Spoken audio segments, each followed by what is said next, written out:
Friend नमस्कार जय जगन्नाथ एक ओडिया रेसिपी को समस्त को मोर स्वागत। आज आम बनइबा नॉर्मल भेंडी भजा पंचफुटन देकी आपण माने सोरिष जीरा देकी करूथिबे। आज पंचफुटन देकी हम नॉर्मल भेंडी भाजिबा। आपण मन जदि मो चैनल को सब्सक्राइब करना हंती मो चैनल को सब्सक्राइब कर नियंतु, नोटिफिकेशन जाय परिबो बहुत जल्दी। आपण माने बहुत सहज रे वीडियो को देखि परिबे। मो सेति पय नेछि भेंडी 250, पियाज गोटे, भुर्संग पत्र, लंका गुंड, हलदी गुंड, सोरिष तेल, लुण, पंचफुटन। सोरिष तेल नेले सोरिष तेल रे भजा कले तार टेस्ट बहुत अलग आसी थे। आपण माने भी फॉर्च्यून व्यवहार करि परंदी। गैस ऑन करिकी कढ़ाई बसै नबा, ताको गरम हेबा 4 ରୁ 5 सेकंड छाड़ देबा। हमें कढ़ाई हमर गरम हे आसलेनी। तेल को ऐड कर नबा 3 ରୁ 4 चम्मच।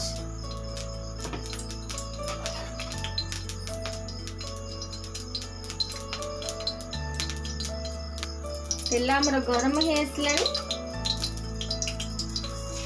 रखिथिले फुटण को ऐड कर नबा। फुटण को भल भाबरे फुटिबा को हमें ताको 4 ରୁ 5 सेकंड छाड़ दबा।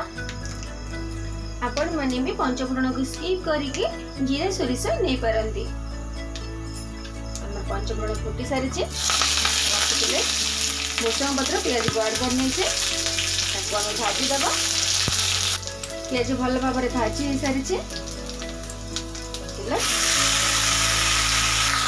आपण माने भी भेंडी को छोट करें आपण अनुसार।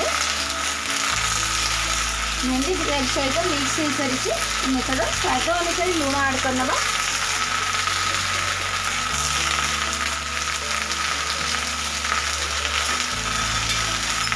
भल भाव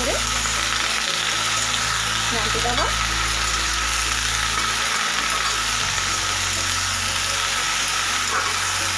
भेंडी भजा को घोरैबानी कि पानी ऐड करबानी, बहुत भल भाव से भली भेंडी भजा हो पार। हलदी गुंड, मर्च गुंड ऐड करदबा। ताको आम 2 मिनट सेमती छाड़दबा।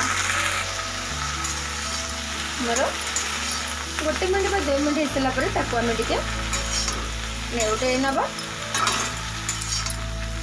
लंका गुंड, हलदी गुंड से ऐड हो मिक्स हो पार भल भाव।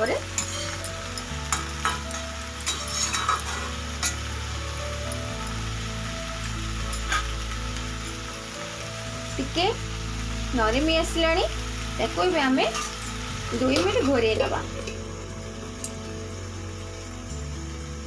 2 मिनट आमर हो जाए काढ़ी नबा। टिके भल भाव घाटी दबा।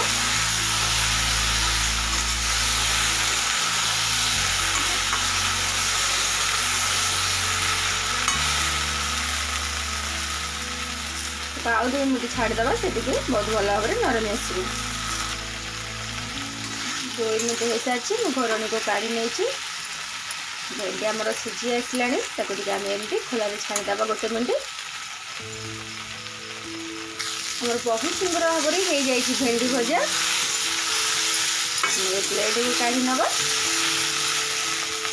मोर हो जाए नॉर्मल भेंडी भजा। आपण माने भी एमती घरे करी खातु। पखाल साग तो बहुत भल लगे, गरम भात सहित डाली सहित बहुत बढ़िया टेस्ट लगे।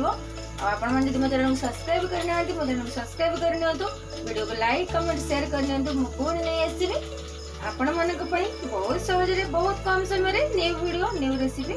रहुछि नमस्कार जय जगन्नाथ।